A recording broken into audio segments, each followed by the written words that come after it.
Welcome to another OCD Recovery Instagram Live. I'm going to be joined by Nick now, who's going to be coming on here to cover different questions that you've got in relation to OCD. We were just doing the first Instagram Live over on the Facebook group just now. And just for those of you who are in the Facebook group, we want to start bringing the Instagram lives there as well, because there's obviously 13,000 or so of you in so many different questions in relation to OCD that we want to get covered, and different things about how the Facebook group runs and so on. If you haven't joined the Facebook group, please do so. And it's a great resource that we've built so that you can so you can ask anything that you want in relation to OCD. And there's 10 moderators in there, as opposed to most of the forums that had sort of 2 or 3 moderators. So it's a great place where you can ask any questions you want in relation to OCD, and you can reach out to the moderators in there, and you can get those things covered. And that's something we're working on all the time, building, changing, and adapting. Good to see you, Nick. Good to see you too, my friend. Is the sound okay on your end? Because I know last time we had just a bit of interference when you were sitting there. Are you okay?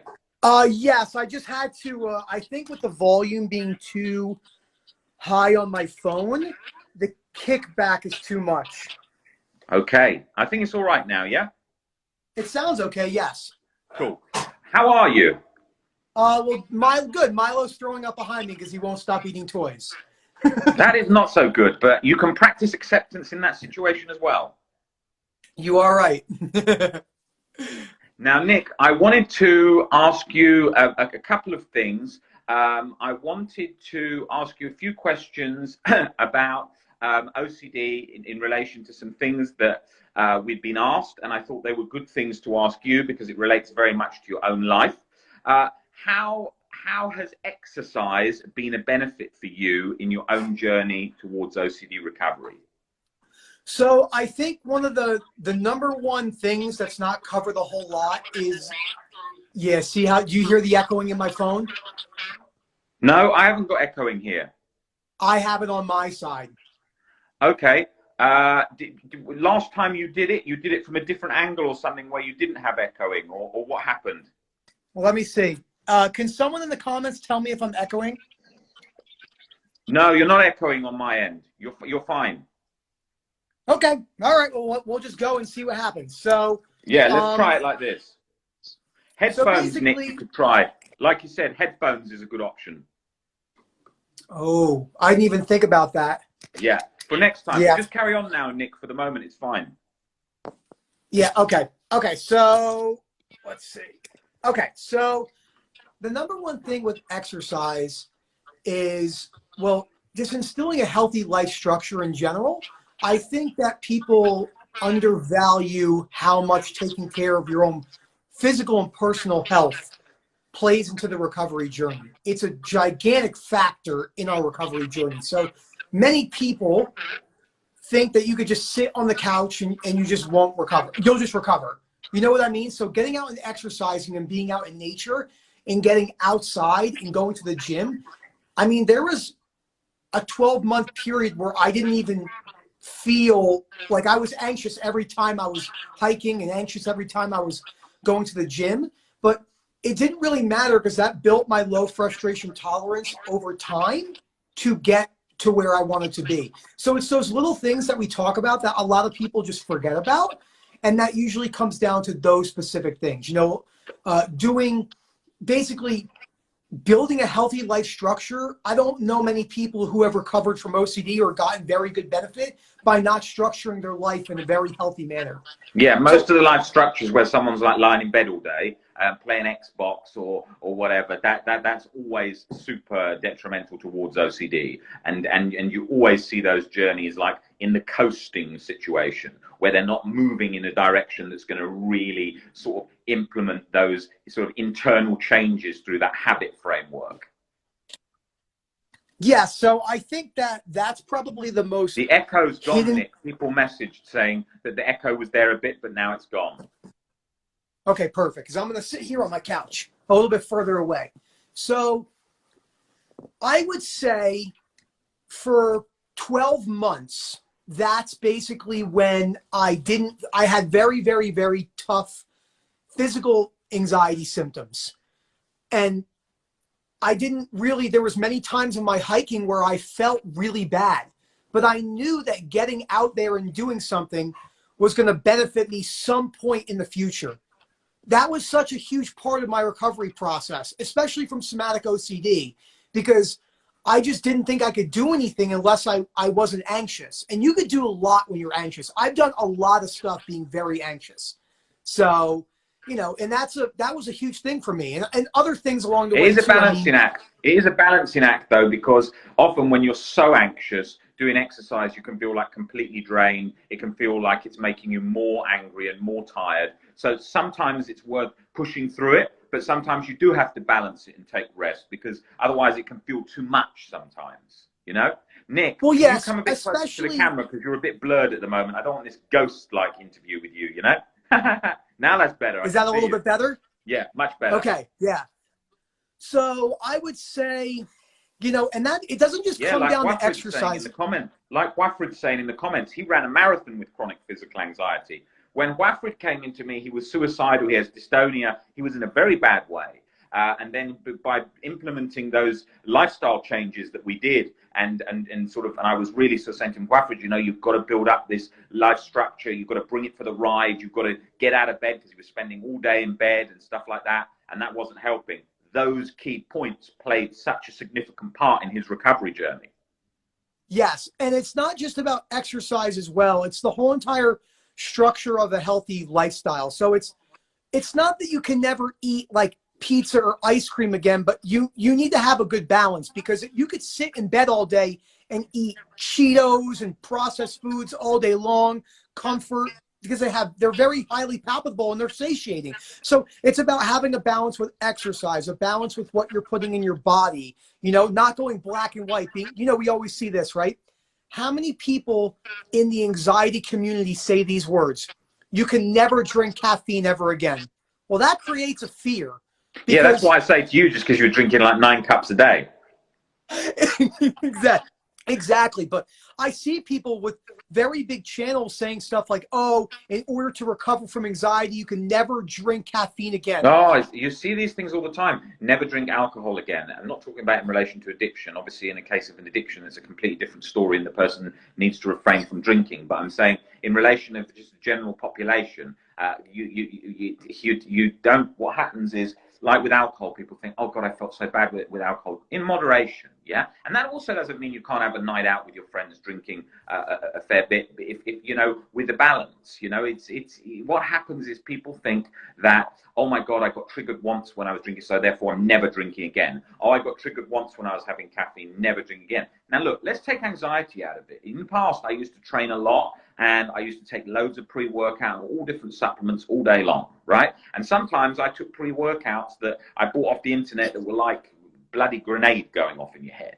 And then I thought, shit, got to keep away from all of those always. But it wasn't. It's just you've got to learn how your body is resistant. Some people can drink 3 or 4 Red Bulls and be fine. Someone else can have one and not be. I don't recommend drinking lots of Red Bull by any means, but I'm saying in relation to how our bodies are different. Absolutely. And it definitely is a balancing act in everything in recovery, because, you know, it's the same thing like computer and phone usages. You know, it's so easy to sit on bed and just scroll, you know, to the Facebook, the OC recovery. You could sit there for hours and scroll. And I always tell people it has to be a balance. Even as a moderator, I have to have balance, because I have another job. I have my own business with my wife.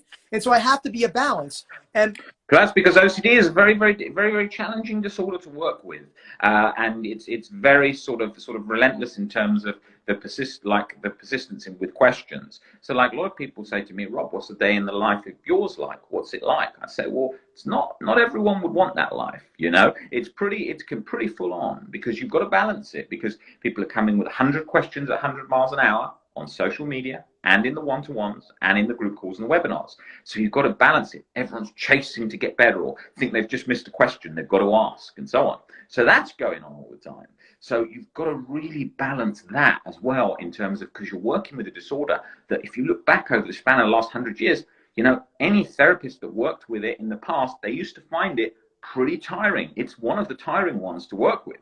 So you have to balance yourself for that. And with So, and both of us having OCD, we know what it's like. I know what I was like when I was going to therapy and so on. I was writing out 50 questions, going in there, shooting them out like a machine gun to try and get an answer, you know?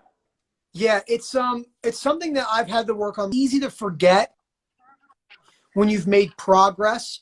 When people are in the beginning and they're just finding you, or they're just talking to me for the first time, it can be easy to forget that, you know, that was us. We were those people. We were confused. We doubted acceptance. You know, it took me the better part of a 12 to 14 month period to really actually, like we said yesterday, start feeling acceptance.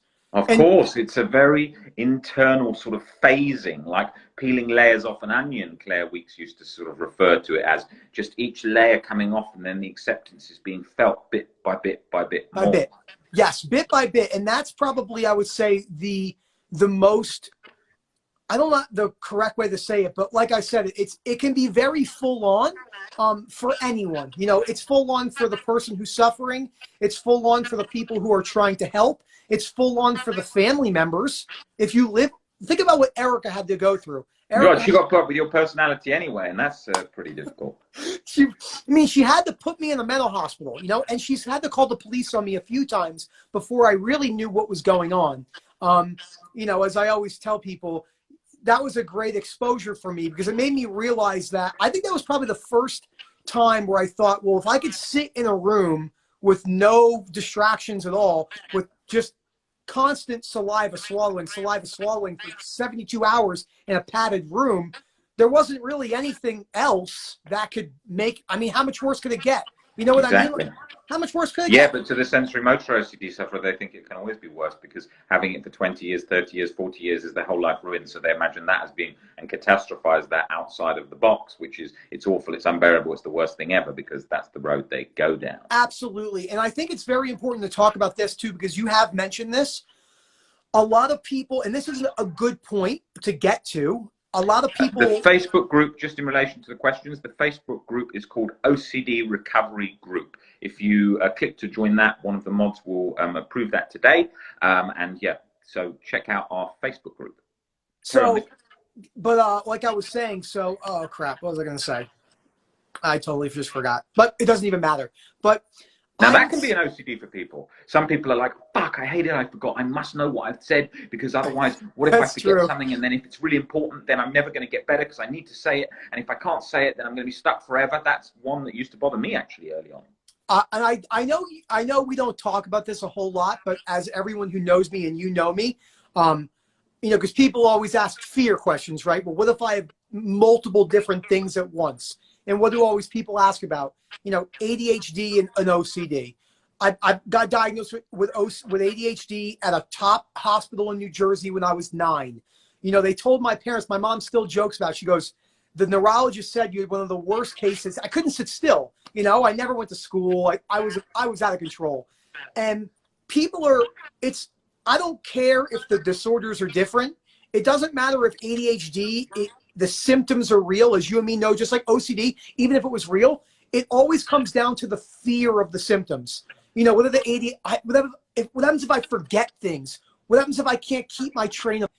Yeah, but if you fear that, then it's going to affect your life because your fear takes over. I mean, that's just part of who I am. As of right now, there's no recovery from ADHD. I don't even care about that. I just accept that it's a part of me, and I had to work on balance. Like you and me know, balance was a huge part of my recovery. Mm-hmm. And so that alone goes to show you that you can make progress in all things, because I used to not think I could not pay attention to a lot of things. And now I'm the type of person that could sit down for 2 hours and read completely uninterrupted. So it's not, it really is a fear thing. And it doesn't have anything to do with the symptoms, as you and me know. It's not as I was trying to tell someone in the group yesterday, if you saw the conversation, the OCD does not shape our reality. It's a big misconception. It seems like it is. But if OCD was the shaper of our reality, then everyone with our OCD would see it the same way. But they don't. They have different beliefs inside of our OCD, whether it's the fear of losing them forever, whether The it's the fear core of fears. That's what I was going to say in relation to the comments where someone's just written about POCD. I was going to say, with unconditional self-acceptance, it can be very difficult at first looking at unconditional self-acceptance for POCD, right? And the thing is with that is what you've got to look at is you've got to look at the situation whereby Nick's reading the comments people have written about him. With the POCD, what it is you've got to look at the core fears: fear of social rejection, fear of not being able to carry on with your career goals, fear of not being comfortable and internal peace being achieved in those scenarios. Those are the core fears, okay? So we've got to look at that rather than just like, I can't accept that, it's too scary. It's like the same with the murderer one. So this one is a tricky one that requires quite a lot of thinking to dispute the irrational beliefs and work out the sort of the steps towards acceptance. That's why we cover that one in the webinars, in the POCD webinar, which will be very helpful for you, and in the acceptance webinar. It's tricky when it's those ones, because the worst case scenario due to society beliefs makes it feel very, very scary. And we don't need to go into it in the way that we think we do. We've got to look at the core fears, the social rejection, the being disconnected from our family, those elements. We need to look at that. And we need to look at it sort of together and see how you're processing it and how you're thinking about it, because otherwise it can feel difficult just sort of looking at it initially.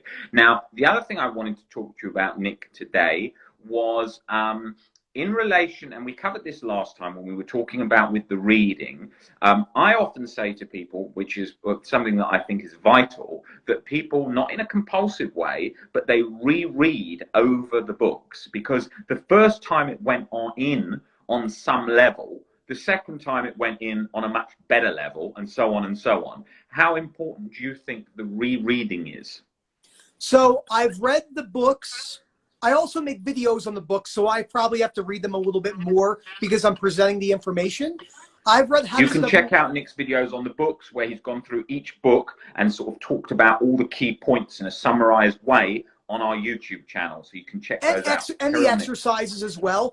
I would say How to Stubbornly Refuse I've read 8 times because of... Yeah, that's probably a bit much. We don't need to do 8 times. No. Is the 2 but to 3 like times I said, good? I would say, I'll give you a great example.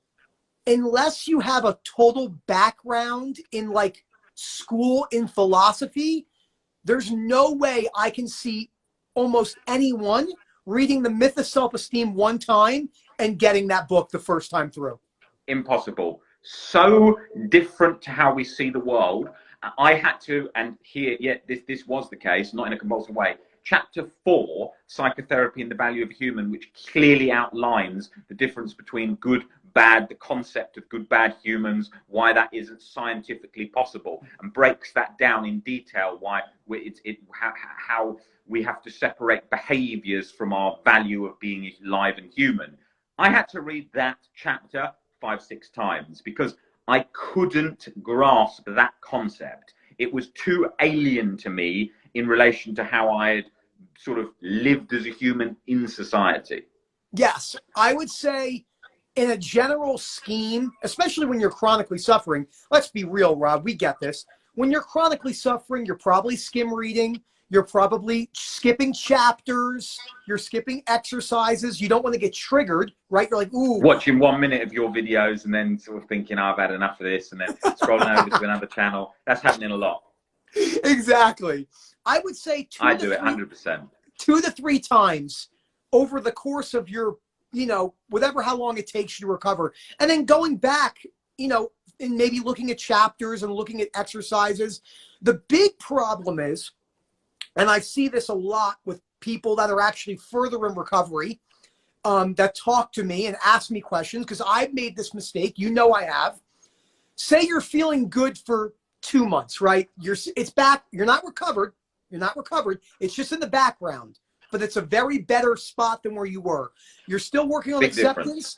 Big difference. You've got your life back. You're not feeling like you're going to die. Yeah. Exactly. But it's still lingering throughout the day. But then you have a backdoor spike, and what do? You go like this. Time to go read. No, because then you're using it as an escape tool. You don't need to, if the only time you want to read the book is when you're feeling terrible, to be like, I'm going to snap into CBT. I'm going to snap into REBT. Yeah, you can't force it like that. No, it takes, I'm at a point now where it's almost how Paul David says in his book. The further along in recovery you get, even though it's not OCD, there is correlation to it. The more you understand the disorder, when you have backdoor spikes and it tries to trip you up, you just can continue moving forward. I just said this to someone yesterday. They were having a relapse and they asked me about it privately. And I said, what were you doing that was different 1 week ago compared to today? They said nothing. I said, then why would you change anything? You're just having a relapse in symptoms. Why do you think right now is the time to go after it? It's not. Yeah, it's like going to the gym, looking at yourself in the mirror from one angle and thinking, oh my God, I need to change my whole workout routine this second when you're on the last set of the day. Yes, yes, that's something that which actually is the case for people with BDD. Yeah, that's very much be the case, and was the case for me for years, because even at 105 kilos, I thought I was the skinniest ever because of how it distorts your version of what you look like. And you see it, we see it. You know, it's just like people truly think that when you're feeling bad, like that's the time to work on recovery only. They're like, I'm feeling bad today. Let me go back and read 5 chapters. Well, that's not going to do anything for you because you already know the tools. You just have absolutely no faith yet in the journey because it's very hard to see it in the beginning. And I mean, I remember my buddy who showed me your channel way before I even met you, before your life was way better. It's good to know that other people are recommending us. It's good to know that's how we're being found. Yeah, he actually, it was funny. I met him through YouTube and he goes, I think you should follow this guy named Rob. And then, little to your knowledge, I was coming into your life and ruining your life for the rest of your life. Was very much changed that day. But he said to me, he was the first person ever to say these words. And I now know he got it from you. He said, if I could give you one piece of advice, I still remember him saying it. He goes, when you start working on whatever you're going to work on, try your best to not think it's going to help you in the moment. He was like, he goes, you might go great words, key. You really know, key. It's key. He goes, you might go 2-3 months. Someone's just asking the questions, Rob, did you have OCD? I tell you, if I didn't have OCD, it would be a miracle to write these posts. It would have been a real sort of a really lucky shot. I mean, and I don't know why I'd want to have picked that. I would have picked something else, you know? You know what it is? And I think this is another big problem too. I don't think it's maybe necessarily a problem, but I definitely think that you don't have to be involved in the community. You know, you don't have to get recovered from being an alcoholic and then never talk to another alcoholic again. But with OCD, there definitely can be lingering fears of, like you've talked about, oh, I got to get away and never be involved. Oh my God, that happens all the time. I used to do that myself. I would think, oh my God, I've got to come off all social media, come away from everything, then I'll recover. And in the first day, it feels good. Then a week later and a week later, you think, oh my God, why did I do that? Oh, I was trying to avoid, I was trying to force it away, you know? Yes. Yeah, you can't force away OCD. And I mean, anyone, and I saw Brianna's in here too, and Brianna knows because she had somatic OCD and health OCD. She's done videos on your channel, you know, and we've had multiple talks before. She's from right next to my hometown in New Jersey. And we've talked about, you know, the number one thing that probably holds people back with that somatic OCD is they really are asking about how to never, and yeah, Brianna right there, how to never notice their sensation again. We've talked about this. How do I never? That's the first question on any sensory motor calls, specifically because it's very sensation based. But how am I going to never notice this? Or Rob, do you ever notice it? Because it's so scared of, okay, Rob is the sort of future projection of the recovery journey that I'm looking at. So if he says he does, oh my God, my life's ruined, you know? Yes. It's a very, very... I don't, by the way. There's no chronic anxiety, chronic guilt, or sensation, stuff like that. Well, that's the big thing too. And I think we should talk about that for a second, because I think that's something that a lot of people ask us. And you and me have talked about this. I'm very realistic about where I am. I have lots of people that tell me, oh, you're recovered. Like I have people telling me I'm recovered. I'm like, look, I am a bajillion light years from where I was. In a very good position, but still some work to do. Exactly. And people, but you know, a Buddhist monk would say to me, they would say, oh my God, Yes, you don't have chronic anxiety, chronic guilt, but to think you have acceptance at a deep level, just come in my brain for a second. And he would say, what is this? You're wearing these clothes to give off a certain image. Oh, you care what other people think. Or, oh, did you buy a house? Or did you buy a car? Oh, my God, you're falling into the classic traps, you know? Yes, it's all a perspective. And a lot of people really, for everyone that's listening right now, Rob is completely correct when he says this. People say these words. This is what recovery means for me. No. Recovery has one definition, and it's the absence of chronic anxiety, shame, or guilt. Intrusive thoughts lose their intrusiveness, and you can basically not tell that you have OCD anymore. This is something you see all the time, which is a sort of a ridiculous statement of recovery is to me. Recovery can't be a different thing to different people. By definition, it has to be a thing. You can say, and we can feel, and we can say, I'm feeling a lot better than I was. For me, this is great where I've got to. That's fine. Of course, it's great. All the different levels any of us get to, that's fine. And we can appreciate that and say, I feel much better. And it's great where I am for all the stuff I've been through to get to this point, like many parts of my journey where I was like, hey, other people seem to be doing a lot better than me, but these things are really hard because my OCD wasn't mild. It was a very chronic, latched on format. But you can't change the definition to sort of like, this is my view of that. Like you couldn't change the idea of, say, my view of being sort of muscular is not having any muscles at all. Well, the definition of being muscular would be to have some muscles. The degree of that would obviously be a variant. But with something which like is recovery, which is by definition the absence of, it can only be the sort of scientific definition of what that would be. And you know where you see it the most? Here's the best example, and I see it with a lot of my friends. He's very open about it. My good friend is 8 years sober from alcohol, but he still smokes lots of weed and does other things. I say to him, you can't say you're sober because you're not sober. You just don't drink. And this is what addicts do. Very true. This is a good one. Yeah. That's what addicts do. They'll say this to me. Well, I don't snort benzos anymore, but I smoke 20 joints a day. I'm sober. No, you're not. You just don't have a pill addiction. And that's dangerous because it's dangerous because you're leaving the door open for addiction. I never ever see cases of people where I think, oh, he's got a good balance where he's cut out all the other things but still doing something super compulsively. Now, that compulsive thing may be something that people don't regard in an addictive format like computer games, something like that. And it's okay. Computer games is very different to drugs. Someone who's saying, I'm sober from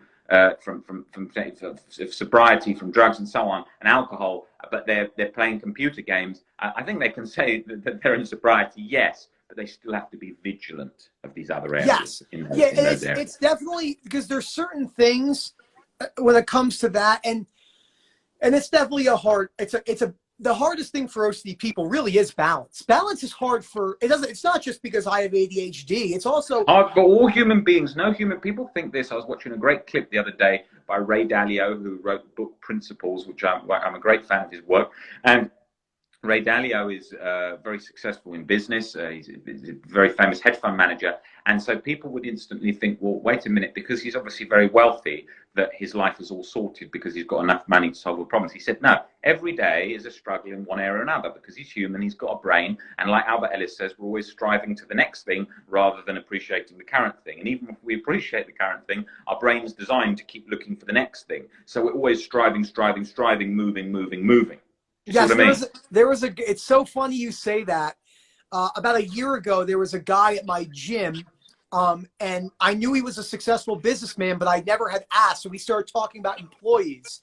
He goes, we only been open for 2 months. He goes, how many employees do you have? I said, 0. I said, how many employees do you have? And he goes, 3,000. I said, you have 3,000 employees. He owns 500 Subways, if you know what Subways are. He owns 500 of them. He goes to my gym. I said, wow, it must be so easy when you get to where you are. He goes, no. He goes, it just moves.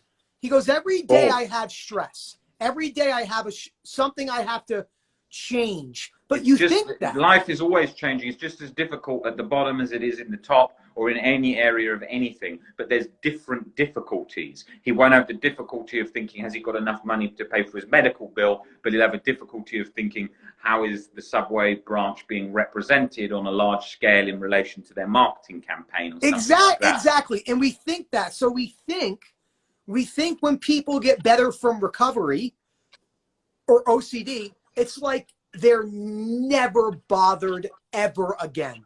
That is such a myth. It's one of the biggest myths in OCD recovery. You know, people, and naturally so, we believe there's like an abyss state, like this bliss, but there's not. There's not. You get to a point where OCD doesn't affect on your life anymore and it's barely noticeable, but you still are going to have everyday stressors, work, your job, balancing things in your life. Maybe you have children, screaming dogs in the background. Like Yeah. you're going to, we have to edit a lot of those out of the channel. yeah. You know, it's just, it's not what people think. Yeah, you know, it's like, look, where I am right now is very hot. It's one of the hottest days, and the room that I'm in right now for this video has got no air conditioning and no windows open, so it's very hot. Yeah. Now, I could say if you had every other area of your life fixed and solved and everything felt amazing, if you were in extreme heat, you're still going to feel it, right? So you're not going to ever be able to have no life struggles. No, never. Come here. She's about to bark at the door. I'm not in the UK. It's a lot hotter where I am than 27. Yeah, so because and it's the truth that we definitely have a belief that we're never going to feel discomfort again or anything like that. It's just not true. You know, you're going to feel discomfort no matter what. Getting comfortable with wearing it like an uncomfortable coat, I can never emphasize enough how important that is. Because if you look at the Claire Weeks books, one of the greatest anxiety pioneers, Self-Help for Your Nerves, and then with the work of Paul David, who's also on our reading list. And I mean, you can talk about that in relation to Anxiety as an Uncomfortable Coat, because you did a review of both of those books. Yes, and I think, you know, because so many people have physical manifestations of anxiety throughout their journey, I don't really know too many people who have not at least had spouts of like very high anxious areas, so that those books have a lot of validity to our journey. But I do think that it is important, and I always tell people the reason why Rob placed those books not first is because they do move a lot more with uncertainty. And GAD... Yeah, and that doesn't get under those core fears which tend to keep the cycle going, why most people are on this page, because like me, where anxiety, OCD is very robust, and it stays latched into all of those really stubbornly latched fears with that sort of ebbing and flowing chronic guilt and anxiety. You need the work of Mr. Ellis, and you need to look at that. Also, you can draw on stuff from Stoicism, Marcus Aurelius, Seneca the Younger, those things that form the principles of REBT that Albert Ellis created to get under those, seeing that you're catastrophizing situations that's making you feel stuck like that. Yes. Yeah, I think you nailed all the points. I think that's super important because a lot of people do think, a lot of people have come from moving with uncertainty. Some people might get 50% arbitrarily better, but they still have that lingering fear. And I think that, you know, as the future goes on with everything you're doing and that we do in OC recovery and we do with the community, I think that getting underneath core fears is going to be the #1 thing that changes OCD recovery forever, because it has helped so many people that have said those words like, hey, look, I've moved with thoughts. I've gone with uncertainty. They've helped me, but it's still there. Like, it's still nagging. Yeah, but also that's because of like the post I put in the Facebook group today, talking about the internal thermometer. They're trying to constantly measure that, check that, measure that, check that, measure that, check that, 24/7 all day long. Yes, the internal thermometer is more than likely the biggest mental compulsion that people do. It's a huge mental compulsion. So, but yeah. Yeah, and it's what you were doing for so long with sensory motor OCD. It's the one we all do as humans, but specifically with OCD, because we have memories of, oh my God, I remember how bad I was with OCD. I hope it's gone, and checking.